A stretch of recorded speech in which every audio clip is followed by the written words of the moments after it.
Sekarang yang paling bahaya, orang alim, orang soleh, hafal Quran, pinter qiraah, ngerti ayat hadis, menjadi sombong. Sombongnya mungkin tidak kelihatan di wajah dan badannya, tapi terasa dari hatinya. Kadang-kadang ketok moto nek wis qiraah iku ngene. A'udzubillahi minasyaitonirrajim. Bismillahirrahmanirrahim. Awas kalau tidak kagum, awas kalau tidak kagum. Awas kalau tidak memuji saya, awas. Saya tidak bisa ngeklaim. Allah yang boleh ngeklaim, tapi saya boleh merasakan. Perasaan saya mungkin salah. Tapi saya pantulkan mungkin kesalahan itu. Syukur Anda menjumpai kebenarannya. Saya tidak pernah mengatakan bahwa yang saya omongkan benar. Kita itu sama-sama mencari kebenaran terus-menerus. Kapan-kapan saya pernah menjelaskan benar piye jane. Gitu ya teman sekalian ya. Oke, sekarang gini. Waktunya habis kira. Udah jam 3 pas. Gini. Ada Allah, tidak mengakui Allah. Ada Allah tapi mengingkari Allah. Ada Allah tapi menyekutukan Allah. Itu kan nanti diterjemahkan secara nilai. Dari filosofi, mau akidah, filsafat, moral, sampai aplikasi sosial, sampai hukum, sampai segala macam. Kalau seorang hakim memutuskan, tok itu tidak ada Allah dalam file pikirannya, itu ketukan palu ateistik. Jelas toh? Kan begitu rumusnya tadi. Karena ini luar biasa. Ini apa namanya? Apa gue jenenge pra-peradilan ini diterima apa tidak? Itu kan penting banget itu. Kalau Allah tidak terlibat di situ berarti ateis gitu ya kira-kira. Sekarang saya tanya, kalau dikebawakan lagi, kalau ada Allah berarti Anda secara moral jujur apa tidak jujur? Kalau ada Allah. Kalau secara ilmu objektif apa tidak objektif? Kalau secara olahraga sportif apa tidak sportif? Kalau secara hukum adil atau tidak adil? Kan sebenarnya sama semua itu. Yang namanya suci itu kalau dalam hukum adil. Kalau dalam olahraga sportif itu suci, benar-benar suci. Kalau dalam ilmu objektif, jernih. Kalau dalam kesenian pas ya Ben ya, mana Ben? Kalau pitch-nya do ya do. Kecuali kepentingan estetiknya menyuruh donya naik dikit atau turun dikit dalam sifat-sifat pentatonik misalnya. Itu ya. Sekarang saya tanya, praktis saja sama Anda. Apakah di sini Anda bisa jujur? Yang bicara tadi jujur apa tidak? Pakai dibatas-batasi enggak? Kalau ngomong aja toh, sejujur-jujurnya apa adanya, betul enggak? Coba Dadang suruh pidato di masjid, coba. Coba, demi Tuhan saya ateis, jajal ngomong ngono di Petamburan. Tapi Dadang boleh jujur menjadi dirinya. Dan aku mengerti aslinya dia. Aku tidak percaya kepada kata-katanya. Karena dia sangat lembut dan penuh cinta dan penuh kesolehan perilakunya. Loh. Aku tidak percaya sama kata-katanya. Wong kata-katanya itu untuk menutupi kesuciannya. Dadang, top tedang kamu dang. Oh masuk Facebook ya kira. Itu sekalian ya, oke. Insya Allah di sini ya, dari tadi saya di belakang 2-3 jam di sana. Dan saya lihat, ini teman-teman jujur amat ya, suci mereka ini. Dan malaikat sudah Anda perintah untuk melindungi Anda. Karena malaikat itu kan fungsinya ya'malu ma yu'marun. Mengerjakan yang diperintahkan. Ustaz, siapa yang punya hak memerintah malaikat? Allah. Manusia boleh enggak? Tolong kapan-kapan antum jelasin. Siapa ahsani takwim? Manusia. Siapa yang diberi hak khilafah? Manusia. malaikat di bawah manusia atau di atas manusia dalam soal otoritas khilafah? Di bawah manusia, jadi Anda bisa perintah malaikat. Loh ini beneran. Kan bareng hati nih. Gendeng arek-arek iki. Kurang ajar aku diarani ngono karo arek-arek. Bayangin itu. Wah kalau banjir Nuh itu yang mati berjuta-juta orang itu Israel. Wah speed tinggi pokoknya itu. Wah remeh mbuh piro itu. Gimana sih? Malaikat itu institusi. Gitu loh. Ada Perdana Menteri namanya Jibril, Menteri ini namanya Mikael, Menteri Penerangan namanya Israfil. Masa Israfil ini trompet terus, masa diciptakan Allah bermiliar-miliatan penggaweane mek ngene. Gendeng arek-arek iki. Mbok pikirannya hidup. Nah, fikir ini kan Anda berlatih untuk ludeng akalmu, betul enggak? Di sini ludeng enggak pikirannya? Aku tanya di tempat mana yang kamu bisa ludeng semerdeka-merdekanya tapi tulus seperti di sini. Begitu kamu ke kantor, bisa kamu mikir gitu?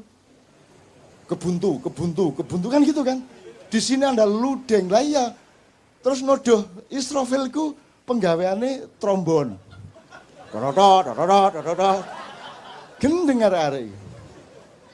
Itu berarti dia yang melakukan, dia sound system. Dia loudspeaker of all information from Allah. Kan gitu. Jadi informasinya gak mek tuet-tuet tok. Engko dhek terus usul, Gusti Allah mbok kula nyuling barang. Mosok nrompet tok itu kan. Engko dhek gawe proposal. Wah niku enten gamelan kula nggih tak ngegong ah. Arek-arek iki lho. Gimana ulama-ulama ini jelasin Islam ya Allah? Kok tidak boleh berkembang akal sehat itu? Gitu loh. Itu berarti dia yang menjadi duta informasi. Jadi al-khobirnya Allah itu melalui Israfil. Tapi khususan untuk Muhammad surat sakti itu Jibril langsung Perdana Menteri gitu loh. Terus saiki mergo wis gak ono wahyu, Jibril nganggur. Ngene bener.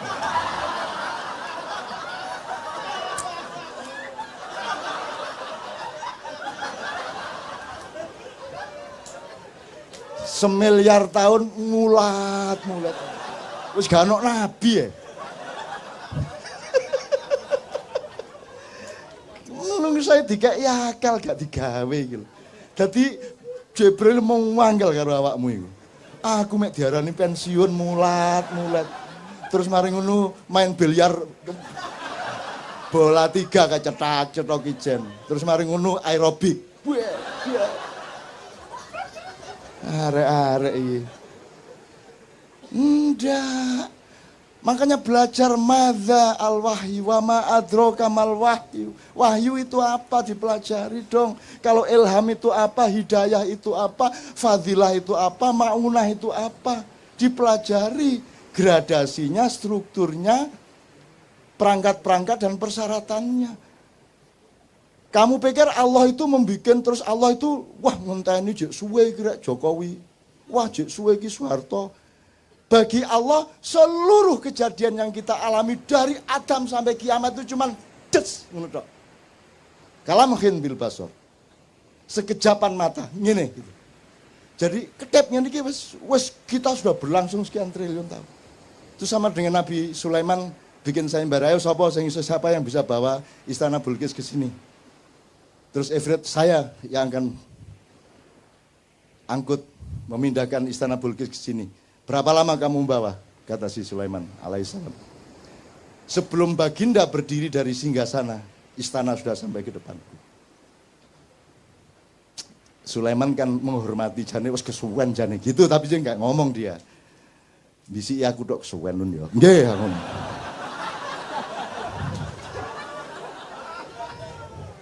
Akhirnya muncullah Asif bin Barkhiyah. Ya baginda, Sebelum Baginda selesai berkedip, istana sudah di sini. Terus Sulaiman gurung jawab, sudah di situ istananya. Jadi jin kalah sama manusia jauh. Dan malaikat disuruh Allah taat kepada khalifah. Makanya yang bikin proposal malaikat kepada Muhammad, kepada Ibrahim. Yang bikin proposal malaikat. Gunung bikin proposal kepada Muhammad. Ya Rasulullah, engkau dipanah oleh orang-orang kafir itu sehingga lehermu luka. Sehingga pundakmu sengkleh dan engkau dievakuasi masuk ke gua Uhud. Mohon perkenankan aku untuk menjatuhkan, menggugurkan batu-batuku supaya menimpa pasukan-pasukan kafir itu. Terus malaikat Sang Hyang Bayu, Sang Hyang, macam-macam datang. Rasulullah izinkan, saya tak ngebes. Ngebes itu artinya badai. Saya tak nyunami. Macam-macam bahasa nih. Terus ruang sana nek malaikat cara apa? Kamu pikir siapa yang mengajari malaikat ngomong? Tahu benda ini, benda itu. Ustaz, apa ayatnya? Adam diajari Allah, Adam mengajari malaikat. Jadi karena kejadian air yang naik ke darat itu namanya tsunami, ya ada yang ngomong, kalau tak nyunami nggih Kanjeng Nabi ngono. Wah, aku krungu dhewe rek. Pokoknya menawarkan bikin proposal mohon izin kepada Muhammad SAW untuk ikut membantu Muhammad menghancurkan orang-orang kafir. Muhammad mengatakan, tolong jangan lakukan. Sebab kalau Allah perintahkan pasti dia juga perintahkan saya, kamu akan saya suruh, tapi jangan lakukan. Karena aku sudah terlanjur mendoakan agar yang melukai saya tadi nanti punya cucu menjadi pemimpin Islam. Gitu loh. Jadi kalau orang utang tidak bayar-bayar, doakan ya Allah, jadikanlah anak dia besok-besok orang yang murah hati memberi uang sebanyak-banyaknya kepadaku. Ngono. Wong ditagih gak kena, ya toh.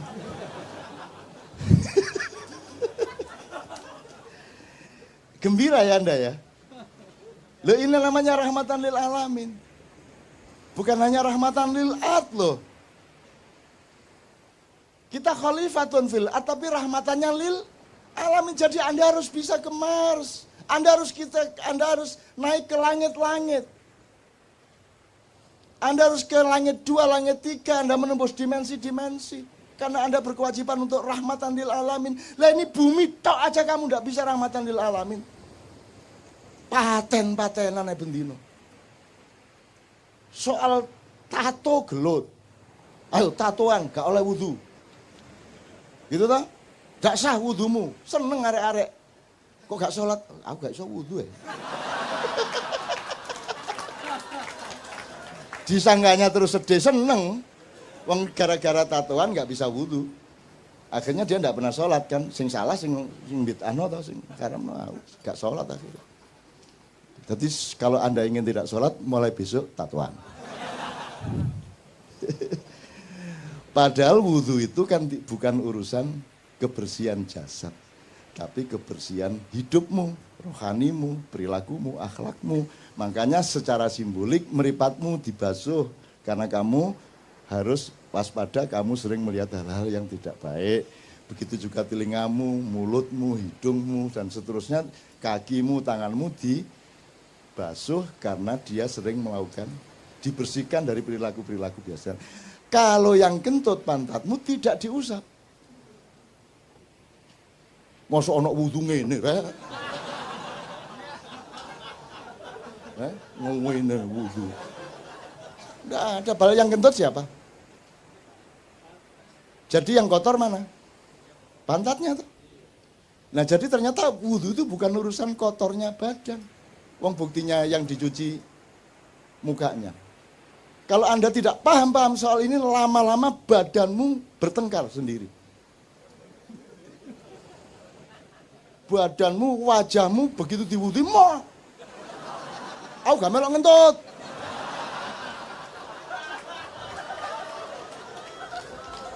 Terus ngene, ku, saya lihat itu, saya ngentut deh, tutup aku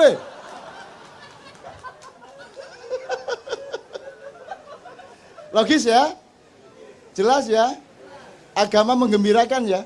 Paling tidak menjadi rahmatan lil alamin pada dirimu, pada keluargamu, wis alhamdulillah. Kalau itu sudah kamu alami setahun 2 tahun, kamu adalah rahmatan lil alamin bagi tetanggamu, bagi semua yang ketemu dengan kamu. Kan begitu. Kalau Anda sudah mendapat cahaya, lama-lama Anda menyatu dengan cahaya, lama-lama Anda menjadi cahaya. Kalau Anda sudah menjadi cahaya, tidak perlu bersinar. Oh, tak terus gendeng kan. Kalau Anda sudah bersatu dengan Allah, Anda tidak butuh iman. Loh, gendeng lagi. Terus YouTube, MH, tidak butuh iman. Wow, titik 2. Dipotong meneh, so buntut. Maksud saya, iman itu kan jalan, jembatan untuk kamu berjumpa. Supaya kamu tidak ragu-ragu terhadap perjumpaan denganku, kata Allah. Maka kamu menyatu dengan Allah. Kalau kamu hidupmu sudah terus-menerus ludeng Allah dan kamu secara dialektis, kamu tidak butuh iman lagi. Loh, ngarepe ngono iku.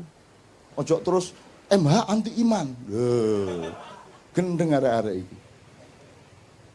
Saya ditanya wartawan MI. Cak, kalau puasa Mbak Novia memasakkan apa? Kalau buka, terus aku jawab, pokoknya saya itu ndak ingin yang susah-susah. Maksudnya, ya misalnya daging ayam itu kan kudu betot, dicekel apa? Belunge terus wus angel Mas, aku tempe tahu wis gampang, bleng ngecapi cepet. Terus besok keluar di koran MI. MH2 saya anti daging.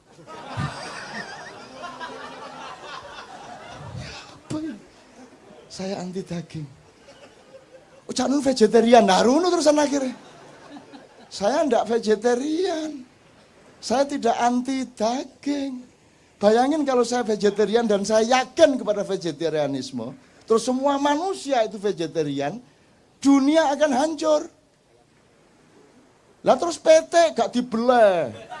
Wedhus ambruk, jalan Tamrin wedhus kabeh. Dek Senayan PT petok. Lah ndak boleh disembelih. Dibunuh ndak boleh, sembelih ndak boleh, terus piye? Wes akhirnya overpopulasi, kambing, sapi, kerbau, wes sembarang, burung dara semua. Nggak boleh diapa-apain kok. Jadi kalau vegetarian karena keperluan pribadi ndak ada masalah, tapi jangan dijadikan ideologi. Kalau tak laksanakan bener kan ngeluh dhewe kan ndasmu. Bayangno. Pewetek iki. Macet-macet petok ubur petok ya apa. Istana iki sine wedhus. Ngarani bose.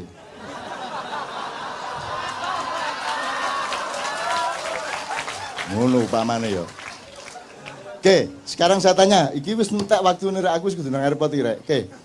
Anda di sini jujur insyaallah ya. Berarti Anda sama Allah kompatibel, luding dia pada Anda, ya. Sekarang saya tanya, kalau di rumah berapa persen bisa jujur? Di rumah tanggamu sama istri, sama suami, sama anak, berapa persen bisa jujur? Nggak usah kamu jawab, cukup di batin. Ya. Begitu kamu ke kantor, berapa persen jujurnya? Kamu kalau jujur di kantormu, hancur apa jaya? Kalau kamu jadi anggota DPR, dibutuhkan kejujuran berapa persen? Mana yang lebih dibutuhkan, kejujuran atau kekejaman? Mana yang dibutuhkan, kesantunan apa ketegaan hati? Jadi di negara ini, di mana tempat kejujuran? Di mana tempat kesucian? Di mana tempat kemurnian? Di mana tempat objektivitas? Di mana tempat keadilan? Hanya di sini. Pas Jumat kedua tok. Nanti pulang ya nggawa gak jujure dhewe. Ngerti teman sekalian ya? Bisa Anda teruskan negara yang tidak ada tempat untuk kejujuran. Bisa Anda teruskan. Apa yang salah sebenarnya? Ini negara atau bukan? Ini pemerintah atau bukan? Oke, tak singkat ya, itu jawaban dewe. Sampai kapan kamu bisa meneruskan keadaan seperti ini? Gini aja, terakhir. Salah satu parameternya gini. Parameter orang ingkar sama Allah, parameter orang mentiadakan Allah, menganggap Allah tidak ada, itu salah satunya adalah juga tidak mengakui hakikat ciptaan Allah. Misalnya Allah menciptakan batu, kerikil, kerakal, watu, aki enggak sih, ya, fosil kayu ta, sakar enggak sih. Batu mulia itu apa saja?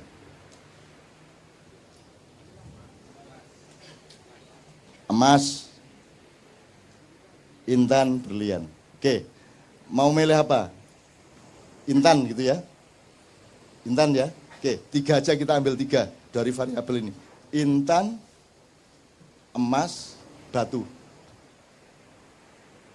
Kalau intan, emas, batu, Anda bisa nggak ngukur dengan mata Anda ini emas beneran atau tidak? Nggak bisa ya. Ini berlian harganya mahal, itu gimana caranya kamu ngukur? Jadi yang benda kelihatan mata saja Anda tidak bisa ngukur. Sekarang Anda tahu nggak bahwa manusia itu dibikin oleh Allah, ada yang berkualitas batu, ada yang berkualitas tembaga, silver apa namanya, perak, emas, berlian, intan, mutiara. Betul enggak? Percaya enggak Anda? Bahwa ada manusia mutiara. Siapa contohnya manusia mutiara? Muhammadun Basyarun. Laisa kal basyari. Bal huwa yaqut bainal hajari. Muhammad itu makhluk. Tapi dia bukan sembarang makhluk. Dia bukan makhluk biasa. Dia adalah mutiara di tengah batu-batu. Tak persingkat ya Mas ya. Sekarang orang ngerti nggak bedanya manusia batu sama manusia mutiara? Diajarkan nggak di sekolahan? Untuk membedakan ini manusia bermutu dan tidak, diajarkan nggak? Orang sekarang ini, rakyat Indonesia, ngerti nggak bedanya manusia batu sama manusia mutiara? Nah kalau tidak, tolong simulasi. Bangsa yang tidak mengerti bedanya batu dengan mutiara, itu bisa terjadi apa pada mereka? Sebab nanti ada mutiara yang dibuang. Karena toh orang tidak mengerti mutiara. Ada batu yang dimutiara-mutiarakan dengan pencitraan melalui Kompas, Tempo, dan lain sebagainya. Terus Anda semua percaya itu mutiara. Cuman dikasih warna kuning supaya seperti emas dan Anda percaya dia emas. Terus Anda harus pakai demokrasi, dan demokrasi itu biar se-on emas sama se-on batu sama. Satu suara.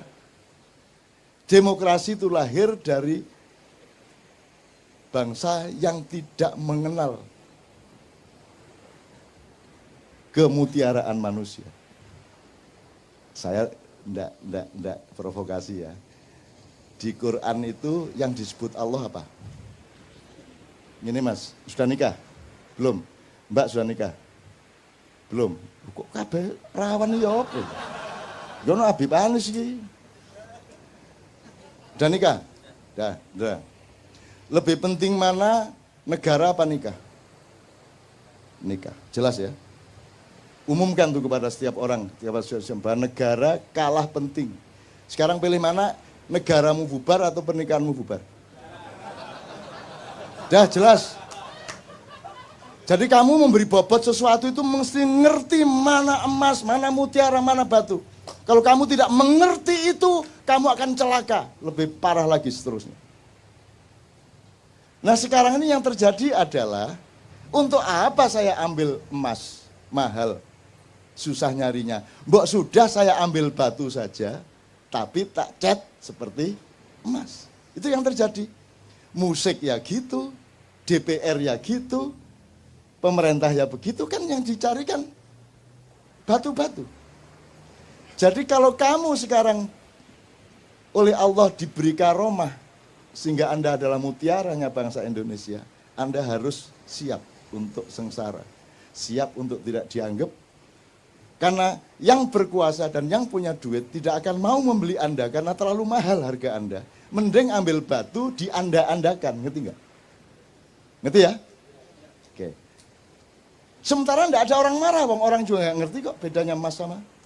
Jadi teman-teman sekalian di Ma'iyah ini nomor satu adalah tolong belajar kualitas manusia.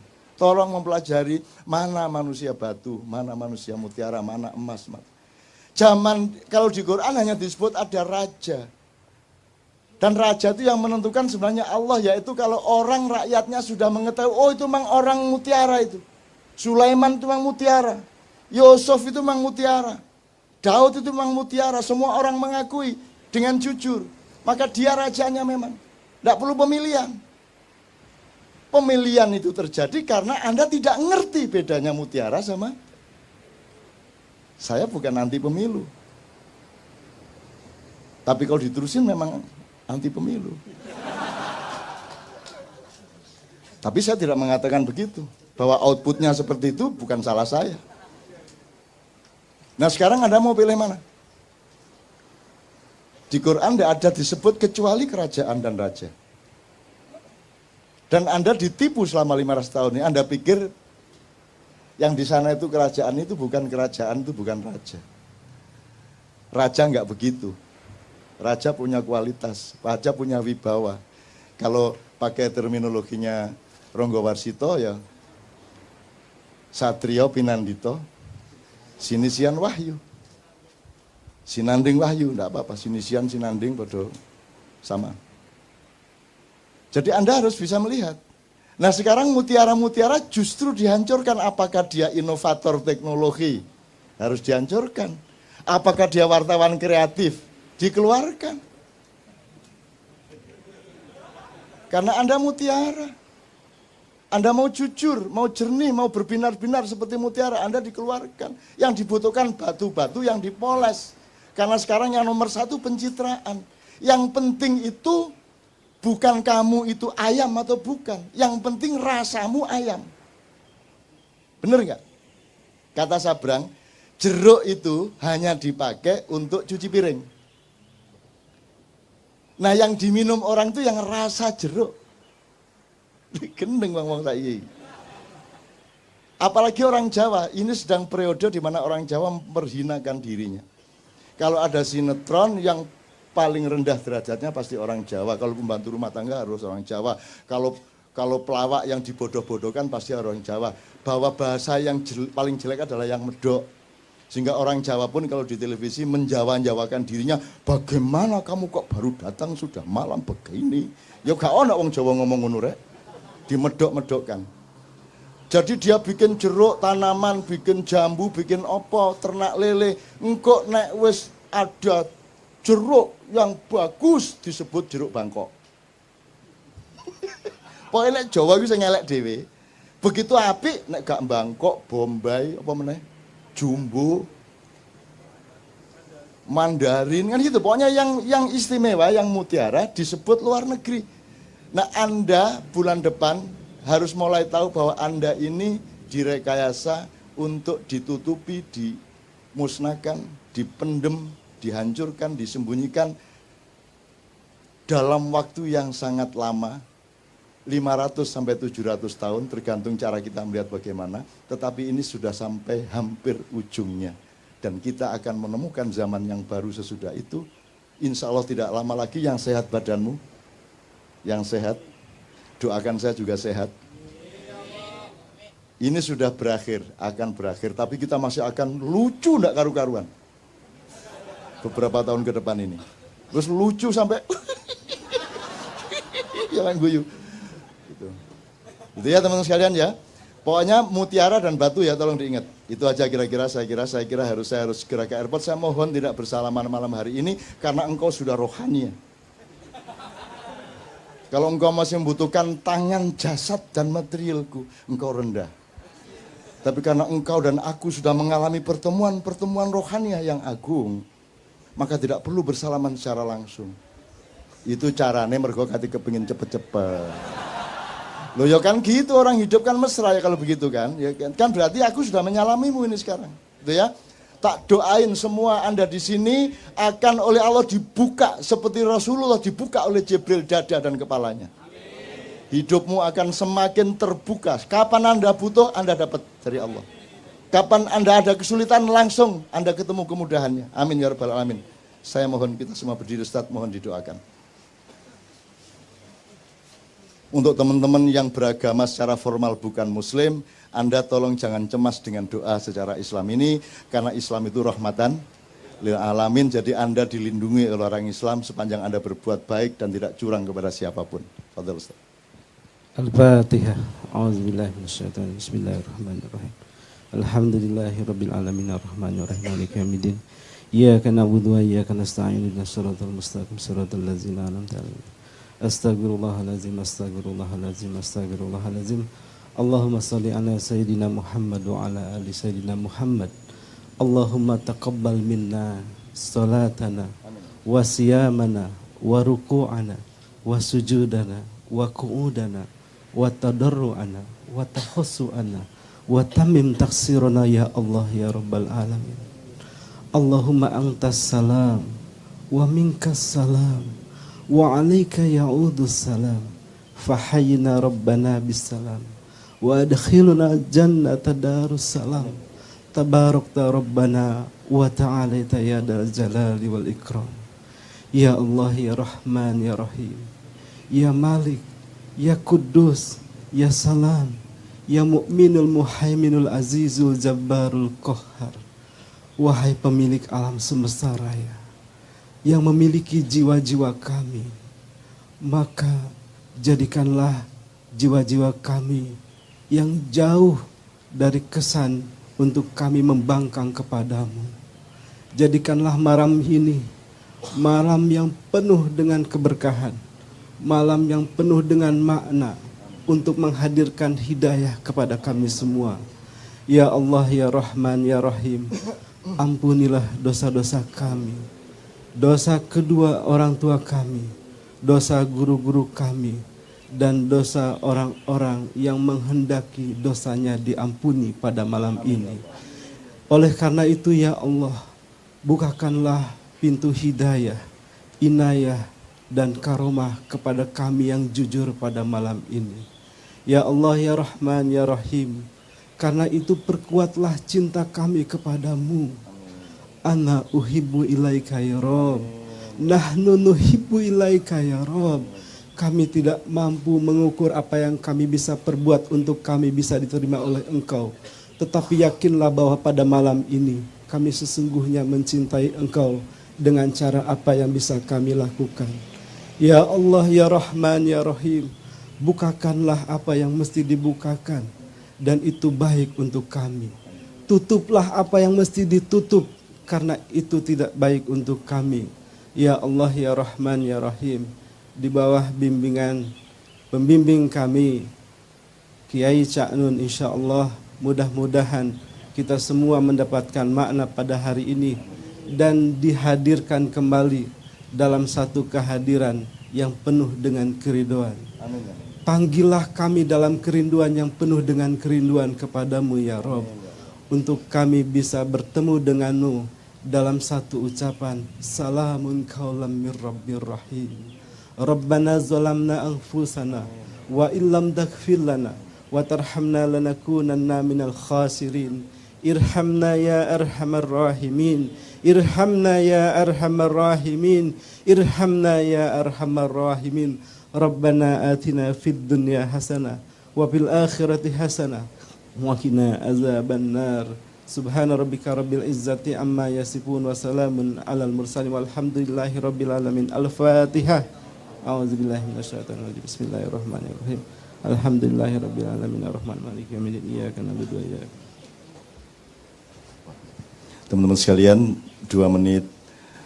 Insya Allah karena Anda sudah mempersembahkan kesucian hati, kejujuran pikiran, kearifan budaya, dan kesabaran mental selama 8 jam penuh untuk umat manusia, untuk bangsa Indonesia, untuk makna rahmatan lil alamin, maka insya Allah Anda sekarang punya hak untuk memohon khusus untuk keperluan Anda pribadi dan keluarga, atau apapun yang menyangkut kehidupan Anda.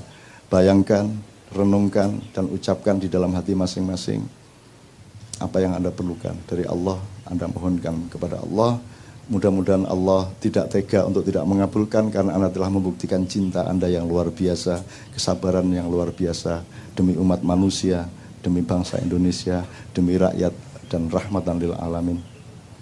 Semua nanti ucapkan kun fayakun supaya Allah mengabulkannya betul. A'udzu billahi minasy syaithanir rajim.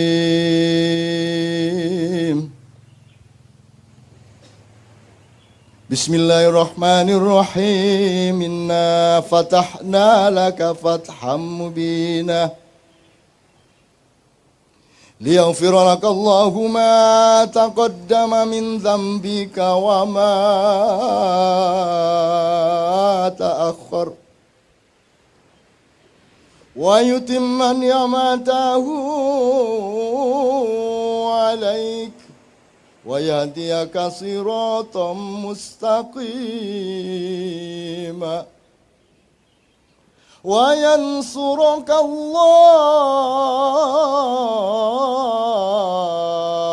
نصرا عزيزا اللهم صل وسلم على سيدنا محمد وعلى آل سيدنا محمد إنما أمره إذا أراد شيئا أن يقول له إنما أمره إذا أراد شيئا أن يقول له إنما أمره إذا أراد شيئا أن يقول له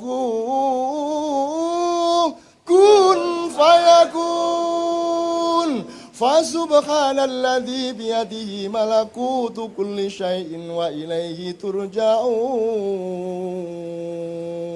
ربنا آتنا في الدنيا حسنة وفي الآخرة حسنة وقنا عذاب النار سبحان ربك رب العزة عما يصفون وسلام على المرسلين والحمد لله رب العالمين الفاتحة.